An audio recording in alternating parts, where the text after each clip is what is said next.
Hello class. So on this video, we're going to finish example 8. We're actually starting to use the Laplace transform to solve differential equations.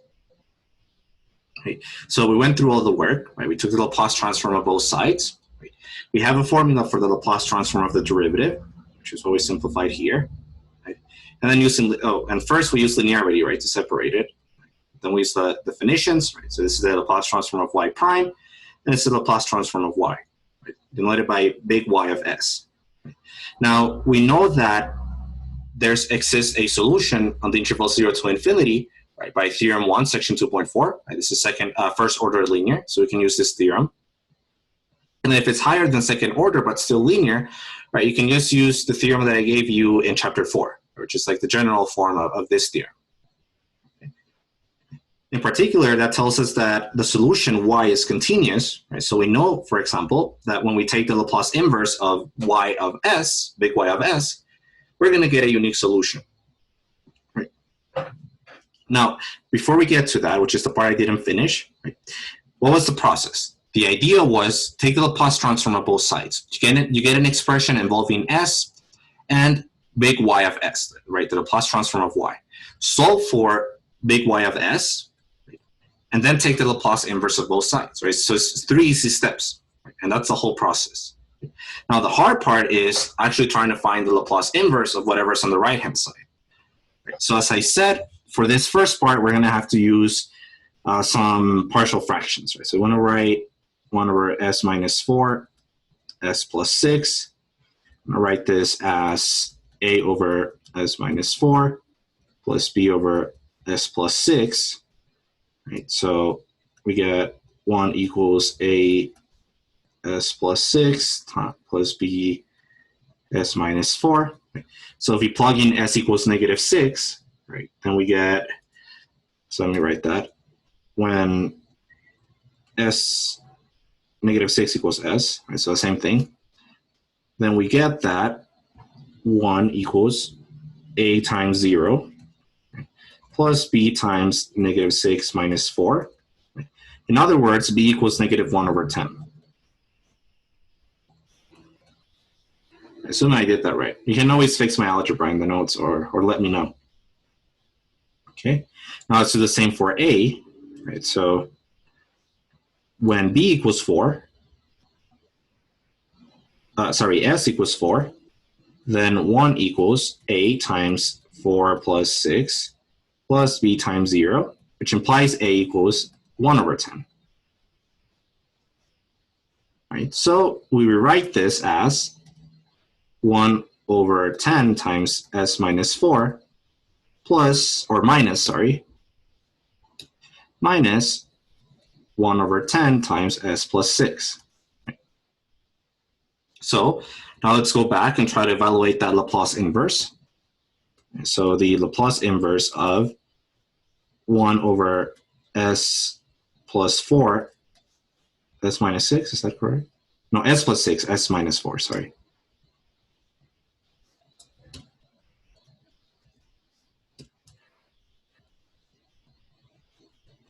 Make sure that I have that right. Yep. Right, so this is by definition the Laplace inverse of, right, so it's separated, and take constants out. Right, so we have 1 over 10 s minus 4. Right, so we can take out the 1 over 10. We don't need more space. 1 over 10, Laplace inverse of 1 over s minus 4.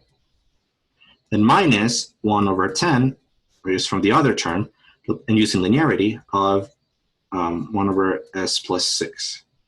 Okay. Now we go to our table and see if there are any functions who are mapped to 1 over s minus 4 and 1 over s plus 6 by the Laplace transform. And so go to theorem 6, and these both look like exponentials, right? They both look like 1 over s minus something, in which case the Laplace inverse is e to the a times t, where a is whatever we have in 1 over s minus a. So if we go down here, for this one, it seems like a equals 4.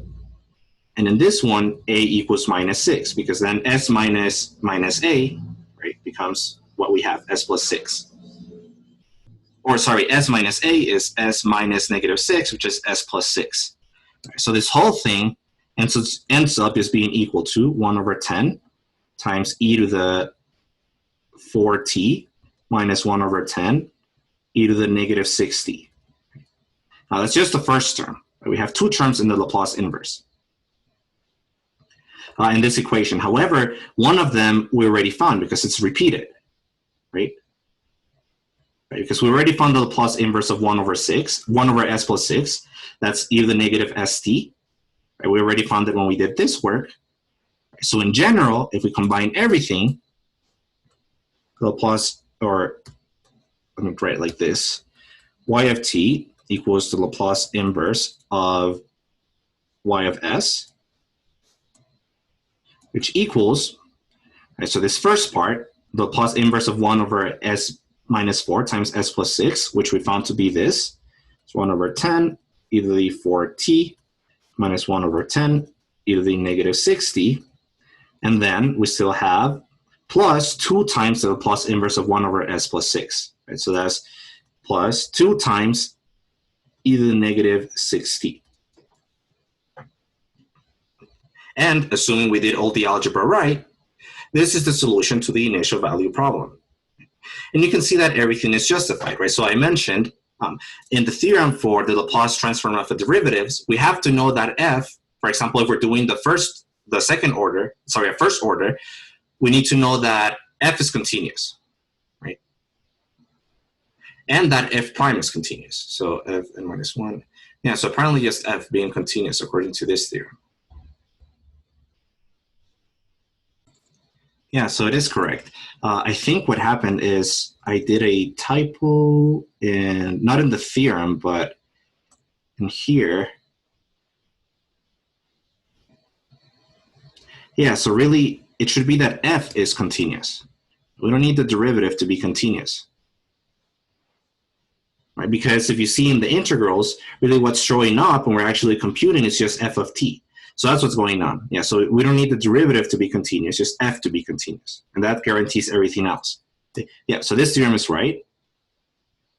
So we're good, right? So again, as a summary, what did we do? Well, the process was, actually let me write it. So what's the process? So it's only 3 steps.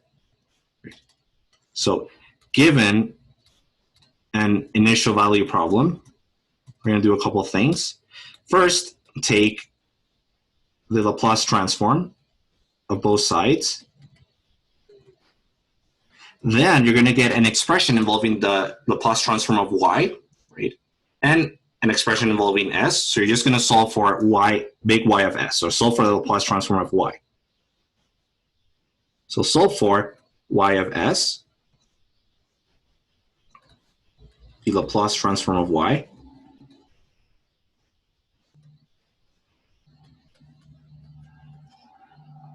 And then finally, take the Laplace inverse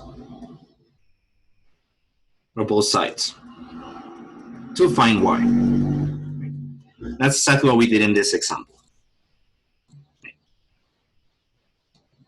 Now, again, there's a lot of theoretical work that went underneath. Right? For example, ours uses theorem 1 in section 2.4 to guarantee that everything worked.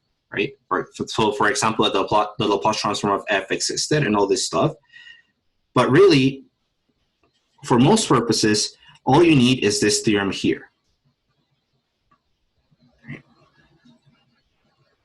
So as long as you have this theorem, you're going to be good. Right? Because all the conditions guarantee everything that we need. Right? F and the derivatives being continuous, right? And being of exponential order, right, all guarantee what we need, right? With the last condition of f, the nth derivative being piecewise continuous, right? Okay, so that's all we need. So that's basically how we use the Laplace transform. Right? Now, this is a common example. Of course, there are other ways to solve this type of problem. We could have used integrating factor. We could have used method of undetermined coefficients, variation of parameters, either method.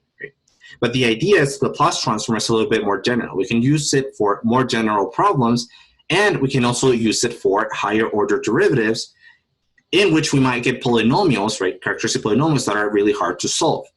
Right? So how do you find a root of a polynomial of degree 5 or more? That's very hard. Right? There's no formula for that.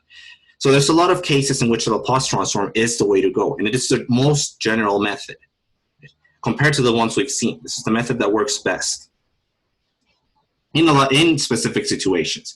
I'm not going to talk a lot about what those specific situations are. You're going to see that in more advanced classes. It has to do a lot with the context of what you're trying to model. If you're trying to model frequencies or stuff like that, the Laplace transform works a lot. It's a good thing to apply, right? And then another thing I want to say, which I think I'm going to say in another video, just to keep this one short, is that there is another type of transform called the Fourier transform. The Laplace transform is more general, right? But the Fourier transform is used as well. So I'm just going to say a little bit about that in the next video. But for now, this is the idea. This is the work that we wanted to show. Right? We derived the three things that we needed: what the Laplace transform is, how to find the inverse of a Laplace transform, and how to take the Laplace transform of derivatives. And we have theorems for each of these with the conditions that we require. Once we have that, we have the process to find the general solution for an initial value problem. It's just 3 easy steps, with really the hard step being the last one. This is going to be the hard step. But other than that, we should be good.